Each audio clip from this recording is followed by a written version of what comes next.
Good morning, everybody. This is one of my absolutely favorite events of the year, every year. Only it's been 2 years since we've done it. And so I have so much to tell you. Things at Stevens have been amazing and exciting and unbelievably challenging, as you can imagine. It's been true across higher education, and certainly Stevens is no exception to that. But as you'll see, today in the next 40 minutes, you'll see that we have continued to do what Stevens does better than anybody, and that is to be resilient and flexible and dynamic. And you're going to hear, sadly, I'm doing this from home, and you're going to hear my puppies downstairs, so please forgive me, but they are the college puppies. Eleanor and Roosevelt are our college puppies. They live with me, but they truly belong to our students. And so you may hear a little bit of background music from them downstairs as we proceed. So I'm going to show you some slides and try to give you a really quick overview of some of the really important things that have happened to Stevens and with Stevens and at Stevens, and help you understand where Stevens is situated within what is happening in higher education. The biggest challenge of this is reducing the number of slides or the number of data points, if you will, because there are so many extraordinary things happening at Stevens, just as there always are. So, and as Rajah said, I will do this and then we will open this up for questions. And I hope that I've touched on the things that matter to you most, but of course, we're happy to do that after my presentation. So let's get started. Okay, so, we're going to start with the not so good news, and it's not about Stevens, but it's so important that you understand what Stevens is grappling with, the challenges that we face, the challenges that our nation has faced, but particularly in this context, what higher education has faced. We are not alone. In fact, every single institution of all sizes and even resources has faced the same sort of tsunami of challenges and difficult decisions. And I couldn't be prouder of the way that Stevens has managed it. And that has everything to do with our amazing faculty and staff. This community has stepped up and done what needed to be done every single step of the way. And that includes our students. The number of COVID cases on our campus has been extraordinarily small. And it's entirely because our students have done what they needed to do. In fact, so much so that at the beginning of the semester, and yes, we brought everybody back. We brought our staff back in July, and we brought all of our students back to campus who chose to come back to campus.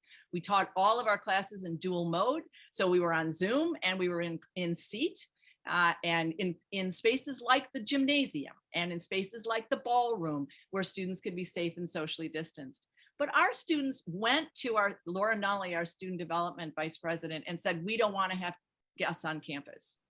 We don't want to have guests on campus because they wanted to be safe and healthy. So again, this is entirely the quality of the experience students have had and the safety and health that we've been able to maintain is entirely due to the incredible community and campus culture that we have here at Stevens. But that doesn't mean it's been easy. And one of the things we have to remember is it's not over. There is a spike in the Midwest of cases. Yes, vaccinations are obviously on the rise. This past week in Missouri, the governor announced that everybody is eligible for a vaccination. So our students are being vaccinated, but it's not over. And sadly, it feels like it needs to be. If you look at what students imagined college was going to be like and what it's actually been, they are so done. And try to imagine being 18 or 19 years old and coming to college or coming back to college and what you imagined it was going to be and then what it's been. It's been life-changing, and they have managed it with resilience and courage and care and grace. But it's been life-changing in ways that none of us could ever have imagined. What do we know about what's next? Because when this is over, it's still not really over. The outcomes and the fallout, if you will, of what's happened to our students over the past 18 months is going to continue to be a challenge for all of us for several, at least, years to come. There's a big study from that was just released in the last 2 weeks that says 4 key things we need to think about. Of course, the pandemic is negatively affecting college academic success. Of course it is. If you think about the difference between what it means to sit in one of our amazing classrooms close up and in direct contact with not just your peers, but also our incredible faculty. And yes, our faculty have done unbelievable work in maintaining that level of immediacy and dynamic interaction and activity and one-on-one in Zoom, in what we call the Brady box, the Brady Bunch boxes, right? What we are doing now, it's not the same. It can't be the same, no matter how much effort and talent our faculty are putting into it. And of course, there has been fallout around what students have been able to do and what they've been able to manage and how they've been able to retain and maintain their attention. Even I can't imagine that there's nobody on this call that hasn't at some point been on their cell phone during a meeting, because guess what? It's hard to do this hour after hour after hour. Their well-being is suffering. We'll talk about that in a minute. They're more concerned about their future. Why wouldn't they be? Who would ever have believed that they would have been yanked out of their lives, sent home, and spent a year on Zoom instead of doing what they expect to be doing in college? So of course they're concerned about their future. And in many environments, they're not getting the support they need. Although I will tell you, I do not believe that that's true at Stephens College. One of the things that's happened that I think is critically important as we look at enrollments going forward, and that is that it isn't so much, actually, I think I skipped a slide. Nope. It isn't so much that enrollments are down, although they are. At private colleges, enrollments were down about 4 or 5% last year. They were down in the fall about 4 or 5%. Stephens right now has a full-time enrollment of about 700, and that's down. But we are holding our own, and we are looking better for this coming fall, although we'll talk about that in a minute as well. The good news about that is that while our enrollments are down, our finances are in an amazing shape. And I'll talk about that again in a minute as well. So we are financially stable and financially solid. And in fact, our ratios are at the end of the year, of the fiscal year this year, we have 2 sets of ratios we have to meet. One of them has to do with the federal government's standards for higher education. And we are exceeding that ratio by double. It needs to be 1.5, and we're at about almost a 4. 3 is like this, sort of the gold standard. The other one is for our bond rating, because for the debt that we took on for Columbia and Wood Hall. And again, we are well beyond anything that is required in terms of that bond rating. So financially, we are in really solid, stable shape. But of course, enrollments everywhere are a problem. The big issue is how many of this class from fall of 2020, that graduating high school class who did not go to college. And that's what these numbers are, is that there's a whole generation, a whole year's worth of millions of college going students who graduated from high school and just decided they were taking a gap year. Their parents said, we're not going to pay for you to go to college to sit, in your bedroom and be on Zoom. You're going to go work for a year. You're going to go to internships for a year. You're going to do whatever you're going to do for a year, and then we'll see. And what we don't know is whether or not they're going to come back. And so that decline across all institutions last fall was definitely the result of the fact that there's millions of students who just chose not to continue their education last fall. You can see that the numbers are, private nonprofits, 28, 29%. We were not down that far. But at community colleges, it's down 30%. Community colleges is the hardest hit kind of educational institution in the country, which is counterintuitive. You'd think that adults who are out of work or had been laid off might have gone back to school. It did not turn out to be the case. Enrollments, again, as I said, are down overall 4.5%, continues to be the case. We had the best retention of our students returning back to campus in the fall, and then from fall to spring this year in years. So our students really want to be at Stephens. They want to be on campus. They want to stay on campus. They do not want to go home. They love it here. And so this issue for many institutions is different than what we are experiencing at Stephens. And then, of course, layered on top of all of that is the market for women's colleges. You may have heard, and I know every time a women's college closes, I get calls or emails like, what about Stephens? Mills College in California closed. It has a $189 million endowment and almost no students. I know the president well. It has been struggling for years, as many women's colleges have, as 2% of high school student girls would ever consider a women's college. Sometimes alumni will say to me, what can we do? What can I do? I can't give you $20 million. Darn. But what can I do? And the answer to that question is you can refer every high school or eighth grader girl to Stevens College. If you would not send your granddaughter or your daughter or your niece or your neighbor to Stevens College, I need to know why. I want to know why, because that's the question that we have, and that's the challenge that we face. Our students love Stevens. They love it here. It's changing their lives just like it changed yours. Stevens transforms young women's lives, and we just need to get them. So yes, is it a challenge? Yes, it's a challenge. 12 women's colleges have closed since I took this job 12 years ago. It's not my fault. It's not my one a year. It sounds 34 remaining women's colleges in the country. But we have to go out there and we have to bring it home. And we are doing everything we can to do that. Now the good news, that's the sort of like context of where we are. This is the good news because it's about Stevens. This is one of my favorite slides. If you've ever been to State of the College before, you're always going to see this slide because it's about the fact that that's the front of a kayak, and that's us. And that's an ocean liner, and that's the University of Missouri or the University of wherever, or institutions that are not nimble, dynamic, and ready to do what needs to be done to take their institution, their students, and their culture into the future. Stevens is more used to, accustomed to, and able to manage change than anywhere I've ever been. And it's because we do it. And what we've discovered over time is that change actually is wonderful. With change, with challenge is enormous opportunity. The higher ed market is transforming, and COVID has put that on fast gear. And we need to not just chase it, we need to be part of it and ahead of it, so that when our students arrive next fall, they're going to graduate from Stevens in 3 or 4 years, because yes, they do. But in 3 or 4 years, what is the knowledge marketplace going to look like? What are the career marketplace going to look like? We have to at least be predicting and projecting to the extent that we can. And we have to be moving now to create the programs they need to be ready when they graduate. So we're the kayak, we're not the ocean liner, and we're proud of it.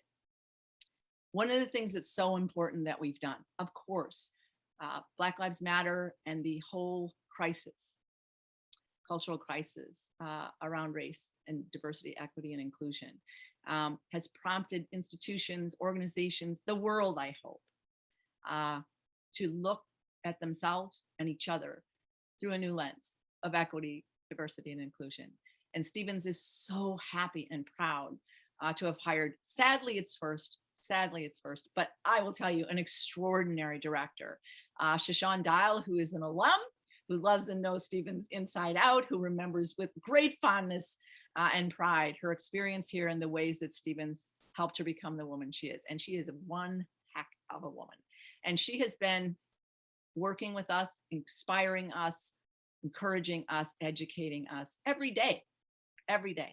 The Board of Trustees is all in ways that I find not just inspiring, but truly so Stevens. Mark Taylor, the board chair, has been a beacon of leadership around these questions and these issues. The board issued a statement, came out and issued a statement, a really strong, specific, direct, metrics-based statement about what the college is going to do and what we will accomplish and how we will go about doing it. And appropriately, they are holding me and the institution accountable for that.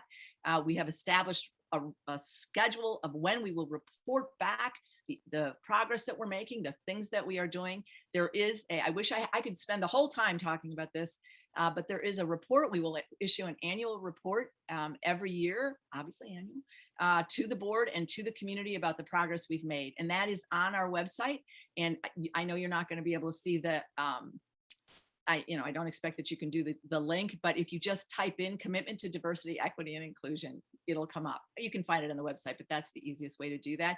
If you have any questions about that, or you want to talk about that, or you want to meet Shashawn, who, will blow you away, please just be in touch. Let us know. The DEI web page has all kinds of programming on it that you can join us for, or go back and review the work that she's done. So we are all in, but we have such talented and inspiring leadership around that. Our Master of Physician Assistants program, which we started in 2013, which we've been talking about accreditation since 2012. It's an extraordinarily rigorous, amazingly difficult, unbelievably challenging process. Last month, we became fully and finally accredited in the PA program. It's fully enrolled. Of course, it is an extraordinary program. We're so proud of our graduates, so proud of our faculty. It is truly the beacon of our programs around healthcare and health sciences, but we are continuing to invest in the health sciences. You may recall in 2013, that became one of our true focal points at Stevens, and it has turned out to be a very wise investment and decision. So we're so proud about the PA program. Let me tell you what else is going on, and I'm going to do this quickly because I know there's always going to be a little bit less time than I wish.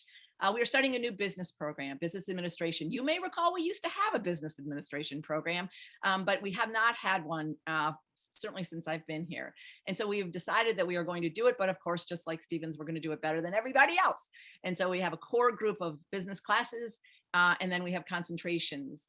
We benchmarked other programs, and the ones that are really the most successful and growing the fastest take this model. The one I'm really excited about is that we're going to do esports management. We have an esports teams, first all women esports team in the country at a women's college. And so we are going to take that. It's the fastest growing entertainment industry in the world. There is more sponsorship revenue in esports around the world than there is in all professional sports combined in this country. So, and there are virtually, no pun intended, no women in the industry. And so we are developing a business degree for our graduates who will go into the industry, not to create the games or the sports, but to run the industry. And so we're starting to get some real interest from some of the major gaming corporations. We are going to create a living and learning community. You remember living and learning communities, and for this group of students. And we have a great coach. We're also looking for a program director.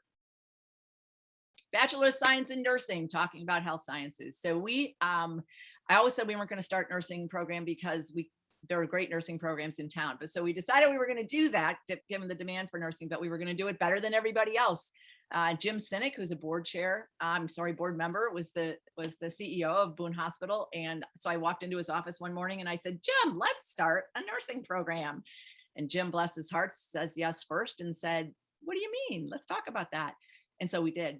And so we have started a nursing program in joint partnership with Boone Hospital, which is now called Boone Health. And it started, enrolled students this fall. And was co-designed, jointly designed by the faculty and by the nurses. The hospital has just finished so recently that I couldn't get pictures of it for this. A new simulation lab, $1 million lab, and classrooms, facilities for the program in the hospital. So our students will be in the hospital from day one and become part of Boone Hospital's culture, community, and professions from day one. It's a 3-year, year-round program, and they want to hire every one of our graduates. So this is a pipeline program for our students, from education, from the classroom, from the lab, from the sim lab, directly into employment. Our education program is exploding. Our education program is growing faster than we even know what to do with it. We are moving it into Hickman Hall, where we'll have new facilities, and we're building a new playground, and we are accommodating as the program grows. It's so important that our students graduate knowing, not just academically, conceptually, theoretically, but doing. Stevens has always been this amazing synthesis of academic, theoretical learning and applied learning. And that's certainly, it's in all of our DNA, and it's certainly still true.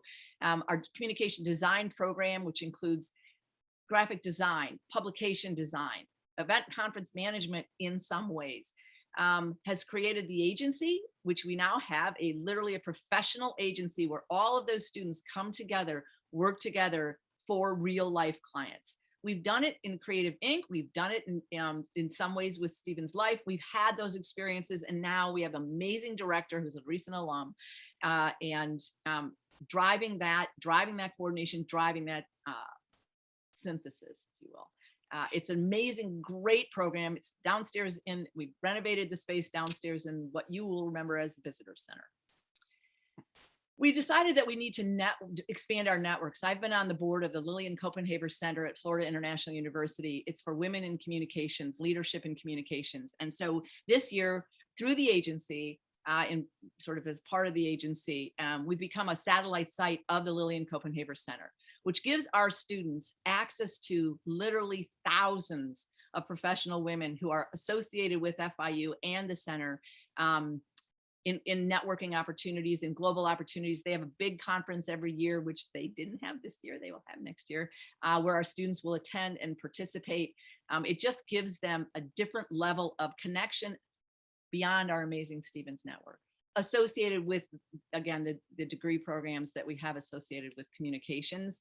We've done 2 programs that, if you haven't attended some of these programs, again, Zoom, right? You have the opportunity to be part of all of this in a very direct, specific way without ever leaving your living room.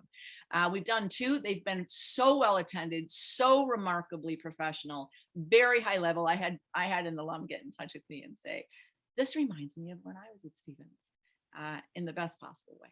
So again, from a distance, the Copenhaver Center at Stevens College will be continuing to do programming. As you can see, the Power of Women, a Force for Change. Our amazing alum, Judy Taylor, was one of our speakers. Incredible, inspiring, so valuable, and again, available to all of us and you. We're going back to Boji. Boji, we did not do Boji last year, and the faculty did such an extraordinary job of doing virtual performance with our students. But as you can see, Okoboji has been completely renovated. It's tiny homes, beautiful artistic village. Here we have a new student center, donor funded student center, beautiful student center.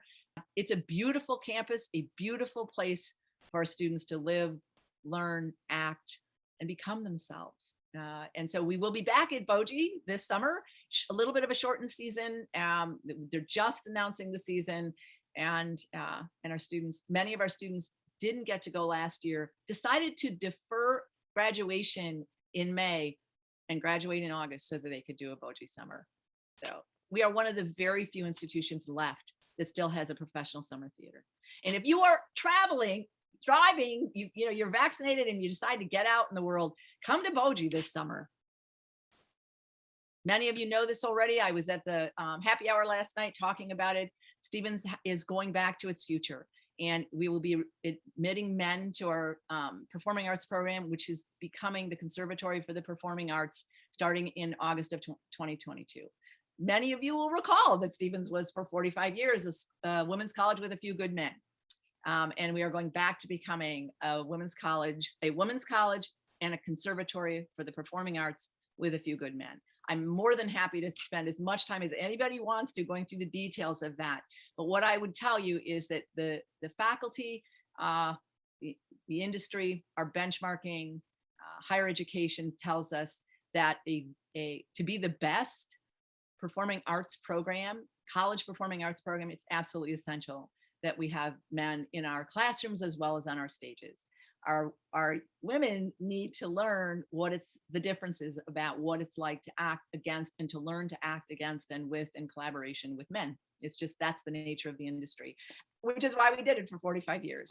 And in 2013, we had to stop because of Title IX concerns and issues. And this new structure, this academic structure, allows us to go back to having men in the conservatory, but there will be no men in the women's college. This is the programs that will be in the conservatory. You'll notice that we had a conversation about digital film joining the conservatory. And after a lot of really valuable and thoughtful and sensitive and important reflection, the faculty in the film program made the decision that they will stay in the women's college. I think to the great joy and perhaps relief of many of their alumni and students. They have a mission to be the women-centered, women-centric, women-empowering film program in the country, and I couldn't be more supportive of it. It was their decision entirely, but as I said last night, that's why we're here. That's what we do. And the fact that our alumni came forward and our students came forward and said, no, we want to be that women's institution and that women's program was like, yay. Student success, really quickly. Harbinger, our literary journal. Every time Stevens goes out in the world to compete, we win. Seriously. 7 times in 10 years, there's something called the Stevens Rule. Sigma Tau Delta, which is a huge international English honor society, has this competition every year. Stevens won every year. Harbinger was winning every year. So now they have a rule, we call it the Stevens Rule, that you can't win 2 years in a row. So what Stevens wins 1 year and then it's second next year. And then it wins 1 year and then it's second. So this was our year to win. And of course we did. Undergrad research. We're so proud of our undergrad research. That is a picture of our dean, Julia Moffitt, doing ultra marathons. Yes, she runs what she's not walking the talk. She runs the talk. And one of our students, Gracie Call, worked with her on looking at the pacing of women versus men by gender in ultra marathons. And the work was accepted and will be published. Undergraduate, accepted and published at a high level National Organization of Sports Medicine. Rachel Ives, again, competing. Rachel Ives is one of our students in theater, and the Kennedy Center American College Theater Festival runs a competition to go to what's called the Open Jar Institute. And one student from each of the 5 regions of the American College Theater Festival is selected to do it. And of course, one of ours is going this summer. Gamers are us. Giselle won a National Esports Industry Award, and she went to Vegas for a conference and a set of seminars about bringing new grads into the industry. And women are pursuing industry careers in esports. We turned over Susie's, which is our store. I wish you were here. This came from Susie's, and my SC shirt that I had yesterday came from Susie's, and I have more gear right now because it's so cute. It's so cute. It was designed by our students. Laura Nunnally, again, our VP of Student Development, has done a remarkable job turning it over to our students and letting our students style the store, design the store, and design the clothes. And so when you look at what students are wearing, students all over campus are wearing Stevens gear and Stevens merch. Because why? Because it's so cute and it looks great. Some of it is online, not a lot of it, but we're working on that as well. But, again, you want something done right, turn it over to Stevens students. And you know what? They always get it done. And we're worried about them, of course, as I said at the beginning. And so Laura and our student development team and faculty and staff across campus have developed a program called The Balanced Life. And it is going to teach our students how to care for themselves over time throughout their lifetimes in every way, in every aspect of what it means to be a human being.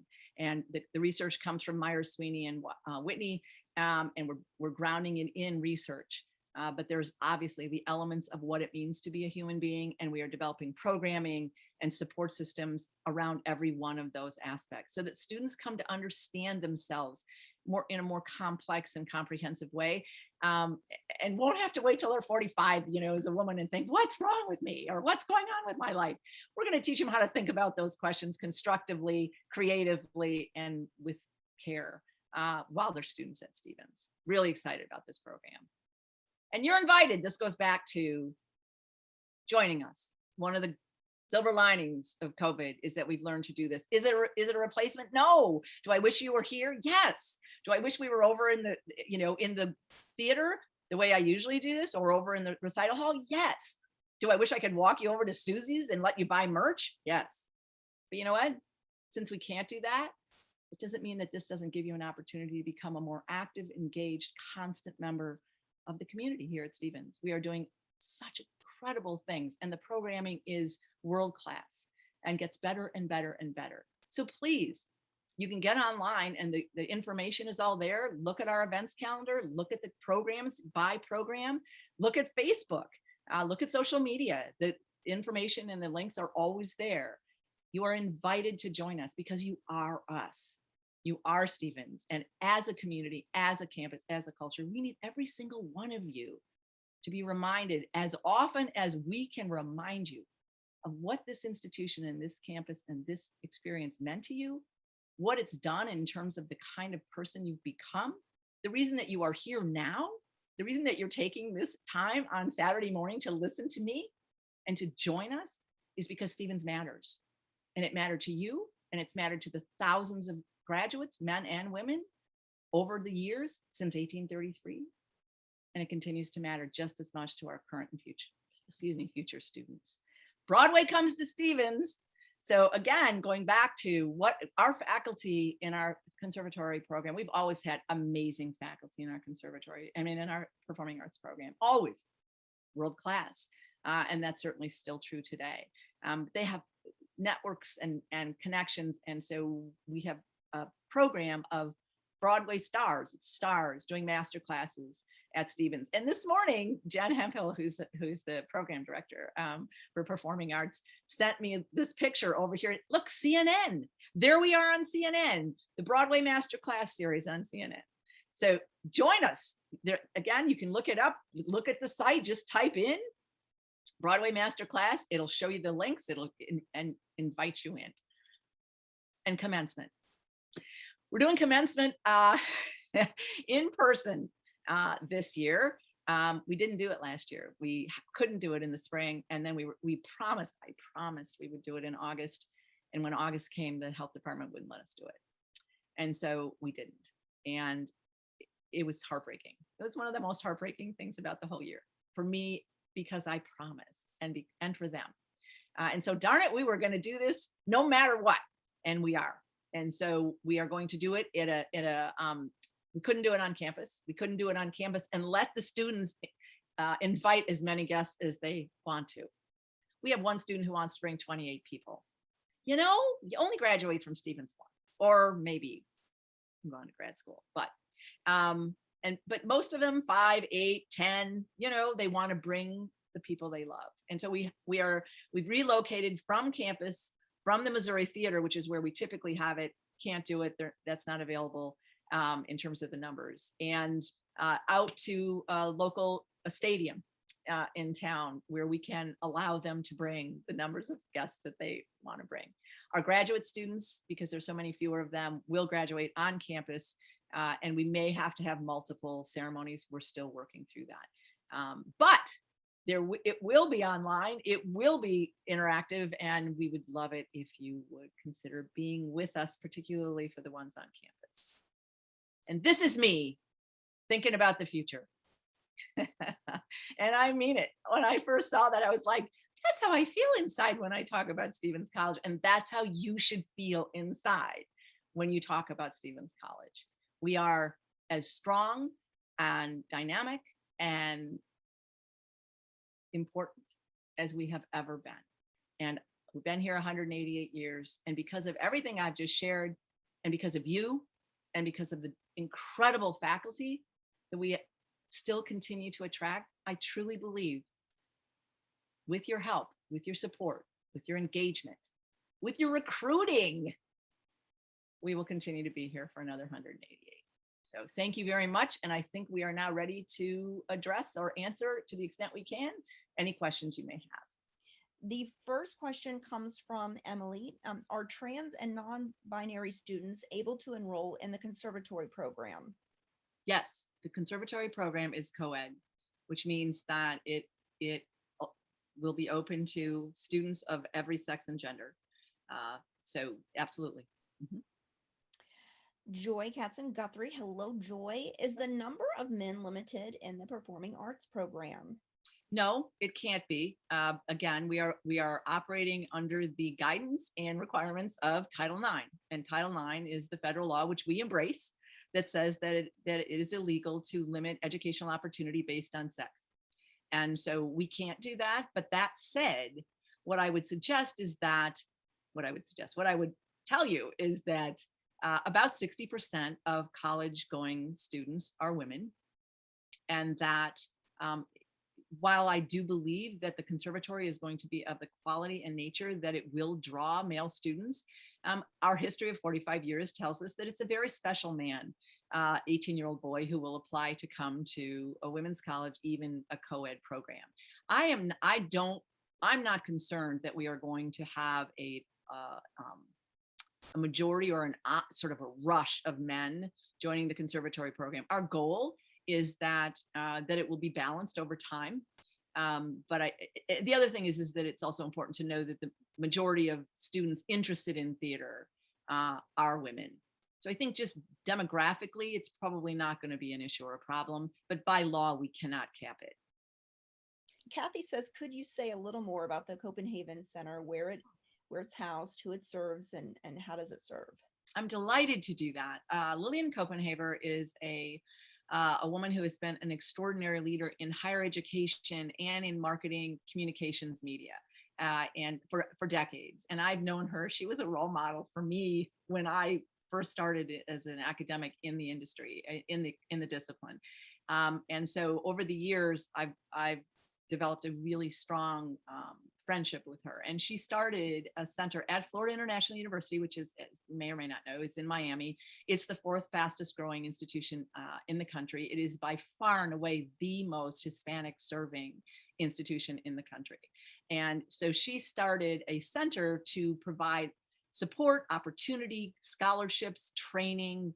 We do a boot camp, leadership training to women in students, both undergrad and grad, women in all forms of communication. So everything from marketing to journalism, to PR, to graphic design, the whole range of what it means to be in communication. I've been part of it forever. I do their mentoring programs, their workshops. I do a lot of their leadership training. And so a year ago, another institution, Rowan in New Jersey, established a satellite site for Copenhagen. And I was like, we want to do that. Can I do that? And so we got together, we worked through it, and we launched it this past year. And it has already been so important and such an opportunity and such a pipeline to a network. It's global network. And if you take a look at it, if you look at the people who are on the board and associated with it, it is the CEOs or the EVPs of major media organizations all across the spectrum.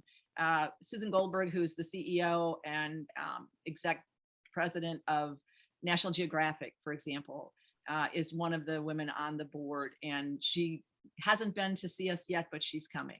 And so there's just this opportunity that we have now to be part of that larger conversation. And as I said, like Judy Taylor, I mean, she was such a hit, and there were hundreds. And so when we do an event, maybe there'll be 900 people on the Zoom from all over. So again, for our students to be part of that and have access to that community is so valuable. And we're really proud to be part of it. Leah K asked, this is not a question, but a statement. I am working with the Career Center and the agency and hoping to set up an internship program donating the fees to a worthy student next year in the field of digital marketing. I encourage you to do the same if you can hire a student who can work remotely. I live in Texas, so yes, Zoom works for training. Glad to support the college in this way. Oh my gosh. Yes. You know, that little picture of the, OMG. Yes. That's how I feel about that. If every one of you reached out to either in your own industry or to somebody you know and gave our students those kinds of pipeline opportunities, the world here would change. So please, again, I love it. Again, I hope every one of you will give Stevens a stretch gift. If it's $1, if it's $10, of course we need your treasure. But we also need your time and your attention and your care and your commitment. And if you can open a door to one of our students, what a great gift that is, not just to them, but to all of us. So please, and thank you for that. Emily says, hello, Diane. This is Emily Mendoza from 2015 and 2018. Yes, of course. How many pets and what kind of pets are on campus this year? Oh my gosh, that was one of the slides I had to get rid of. Stevens is the pet friendliest campus in the country. You may or may not know that, but we are. We have been for 8 years now. Numbers, percentage, I would say 25 to 30% of our students have pets. We have a whole part of our community of our campus that is no pets, not pet friendly or not pet available. And then we have several residence halls that are all pets all the time. I had the pictures I had, we just had a pageant and all the students, and we had, a parade of pets, and they had costumes and they had tricks and they had personality, and we picked the best of the best. Um, Students bring their pets to campus because it's bringing home to campus. It's not a shtick. It's about meeting them where they are and giving them what they need. And they become instantly part of the community of students who have pets. And so it works amazingly well. They do pick up after their pets. I don't know. I think it's because we're a women's college and we got signs everywhere that say there is no poop fairy. Pick up after your dog or your pet. The culture is that you pick up after your pet. And that's Stephen. They do what they need to. We get calls all the time now. It was used to be very unusual, and now we get calls all the time from campuses that want to know how we do it. And Shannon Wall this year, Shannon and Shashawn have moved over into student development from their offices in LRW because everybody's doing whatever they can as we downsized and everybody picked up more. And so Shannon has done all kinds of things. She's our Title IX coordinator. She's an alum, you name it. Shannon's done it. She's a special assistant to the president, which means she does all that. But she's been tracking the dogs and tracking the pets and making sure, and there's a pet deposit and there's all kinds of structure around it. And we have doggy daycare. So, and we give scholarships for kids who foster pets from the no-kill shelter. So it's an amazing, remarkable program. It draws students, it keeps students, and it serves students. Elizabeth says, thank you for the overview. Are there any foundational humanities courses in the curriculum? I'm an English major who double minored in the humanities and public relations and have always been thankful for the grounding received in the humanities. Yeah. So what I would say is that we do have a gen ed program. We have where the faculty develop courses that are specific to their areas, but many of which are interdisciplinary. So Leslie Willie, our VPA, has done a remarkable job working with the faculty to dream up about interdisciplinary seminars and courses that we introduced. It's one of the silver linings. Is one of the things that we did is we tried some new things in terms of curriculum this year. And we had 4 first-year seminars, really great seminars. One of them was taught by Shashawn Dial, our DEI director, as an example, that all draw upon multiple disciplines, including the humanities. We also, our women's studies classes, our English creative writing classes, many of our disciplines offer courses that are absolutely, without question, grounded in the humanities. We do not have a humanities degree per se. And again, that goes back to making difficult decisions, but also making sure that we're meeting the needs and the interests of the market today. So we do everything we can. I came out of the liberal arts. I spent 15 years as a faculty member at St. Michael's College in Burlington, Vermont, which was an entirely liberal arts institution where the idea that we had to care whether anybody got a job afterwards was irrelevant. We didn't have to care about that because we were teaching them how to think. I'm deeply invested as an academic and as an educator in the liberal studies sort of model and commitment. And I want our students to be liberally educated because that's how they become citizens of the world, right? That's how they learn how to think about the world in which they are operating, whatever's happening in that world. And so we are committed to infusing their educational experience, particularly in the general education requirements around that and within that. And again, we are right now, as we always are, we are re-examining that curriculum. We are re-examining what those students are learning, what they've learned and what we think they need to learn and how to do that better. We are looking at how can we bring in different kinds of resources and expertise around those goals. So no is the answer in terms of humanities degree, and absolutely yes is the answer in terms of our commitment to continuing to ensure that our students graduate liberally educated. And they feel the same way about it you do, so you know. They will tell you that they learn so much in this class or that class. They love those experiences. They shape them as students and as human beings. So we're still committed to it. We remain committed to it. Chrissy, class of 2011, is curious if there is still Greek life on campus, and go Kappa Delta. Yes, indeed. There is still Greek life on campus, and our students continue to want to be sisters. You know, sometimes people say, the whole place is a sorority. The whole place is a sisterhood. Why would you need, you know what? Because they still do what they do. There was a group of students that came through the yard the other day, and I'm always so happy to see them. And so I came out of the house and I was like, hi, hi. And they were like, where is Professor Circe? Because they were on a sorority sort of challenge to track down a variety of things on campus. And I was like, maybe over by Circe, right? They love it. They're into it. They care about it. We got a new fire pit this year because we built a big fire pit over in the quad, the Res Quad, and so that they can gather safely outside. We got them all bag chairs. We bought everybody a bag chair, and we built a fire pit so that they could continue to gather. And the sororities, they live over there, that they're all in. So yes, we still have Greek life. We are still committed to that kind of sisterhood. And I love our sororities. JD Weathers asks, what will the living arrangements be for the conservatory program students? And yay for the business administration program return.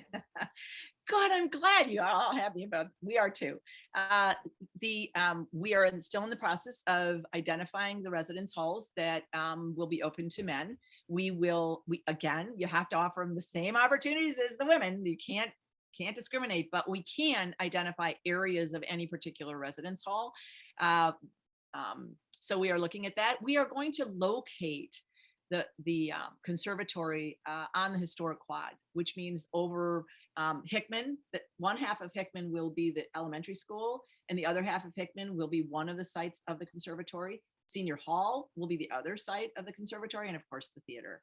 And so it's not that we're segregating that program, but we want it to have an identity and a geographic footprint on campus rather than distributing it across campus. So they will be there. I expect that many of the conservatory students will choose to live in Wood, which is right there, but they'll have that option. We are looking at different parts of every residence hall that would perhaps be for men. It just depends upon how many we enroll and what that looks like. The good news about the conservatory is really clear, is that we're starting it in fall of 2022. We are spending a year promoting it, marketing it, and building it so that it really truly is the best in the country. So we're going to start at excellent. And so some of those specific questions, those detailed questions, we will have to resolve and look at in the months ahead.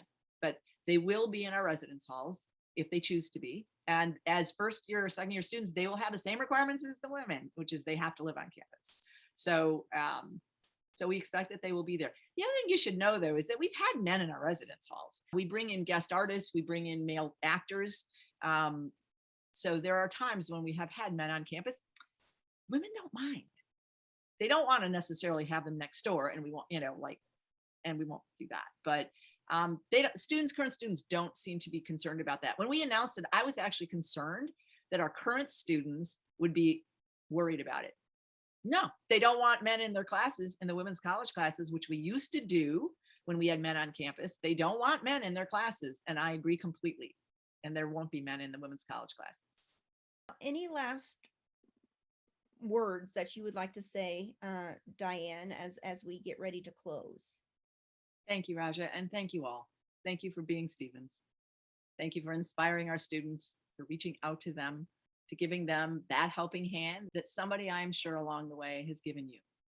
I think that so many of you are here and still interested and care enough, again, to dedicate an hour of your busy Saturday morning because you care so deeply, because Stevens mattered so much. And the way you feel about Stevens and the things that Stevens did for you are the same things that Stevens is doing for our students today. It's a place where we meet students where they are. It's a place where students are encouraged and supported to become their best selves on their own terms. And that's why it matters so much. So we are grateful for your support. We are grateful for your engagement. We are grateful for your internships and your jobs and your referrals and your recruiting. And we are grateful for your time today and every day, because that's what it means to be a part of our community. So thank you all. I appreciate it. Be in touch and let me know if there's anything I can do to be helpful.